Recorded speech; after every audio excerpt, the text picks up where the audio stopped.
Συνάδελφοι, συνάδελφοι, χαιρετίζω και εγώ το 32ο συνέδριο της ΓΕΝΟΠ.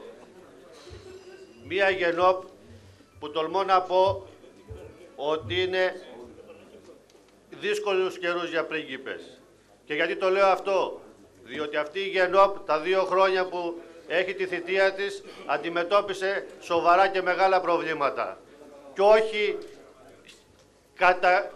καταρρυπάς, τολμώ να πω. Ασφαλιστικό, διάσπαση της επιχείρησης, ενεργειακή πολιτική. Όλοι μιλούμε για 51%. Ξεχνάμε όλοι, γιατί δεν άκουσα κανένα συνομιλητή να αναφέρει το αν θέλουμε μια ΔΕΗ καθετοποιημένη. Και γιατί το αναφέρω αυτό?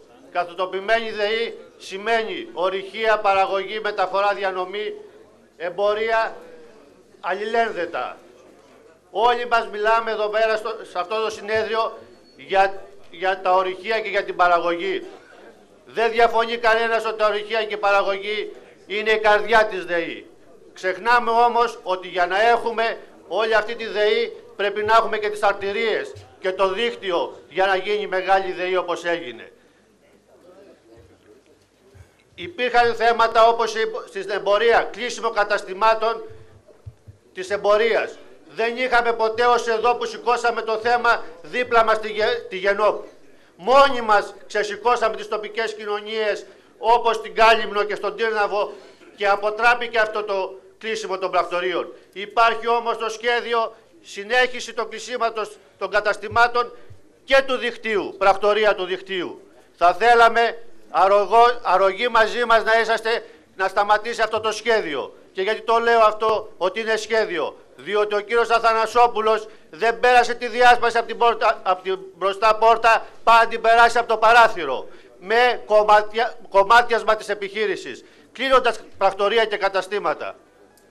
Θέλουμε να δουλέψουμε μαζί, να σταματήσουν αυτά τα σχέδια. Το μισθολόγιο αναφέρθηκε από μιλητές, το περάσαμε πολύ απαλά για συναδέλφους 2 ταχυτήτων.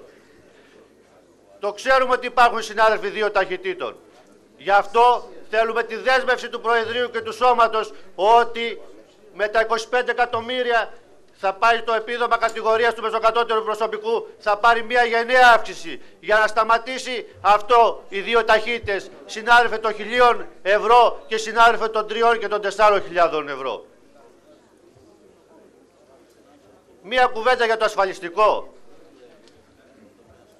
Υπόθηκε από μιλητές ότι το ασφαλιστικό έληξε για τη ΔΕΗ, ότι ήταν καλό. Εχτες ακούσαμε από μιλητές ότι χρειάζεται βελτίωση ο νόμος αυτός. Μέσα σε 6 μήνες χρειάζεται βελτίωση. Τι θα πούμε στους συναδέλφους? Ότι τότε ήταν καλό το ασφαλιστικό και τώρα θέλουμε αλλαγή ή βελτίωση? Για να τελειώσει και το θέμα επιτέλους, ποια σωματεία είναι στη ΓΕΝΟΠ, ποια δεν είναι. Ποια θα μπουνε ή ποια δεν θα μπουνε. Γίνεται συζήτηση επί πολλές μέρες. Επιτέλους να εφαρμοστεί το άρθρο 4 του καταστατικού της ΓΕΝΟΠ. Είναι έρθει ο καιρός, έχει οριμάσει και πρέπει να εφαρμοστεί. Και για αποκατάσταση της αλήθειας και για ιστορικούς λόγους, να μην ξεχνάμε ότι οι συνειδητές της ΓΕΝΟΠ ήταν η ΕΔΟΠ και η μηχανική. Χωρίς να έχω τίποτα με τους συναδέλφους της ΕΤΕ, αλλά για ιστορικούς λόγους και για αποκατάσταση αλήθειας.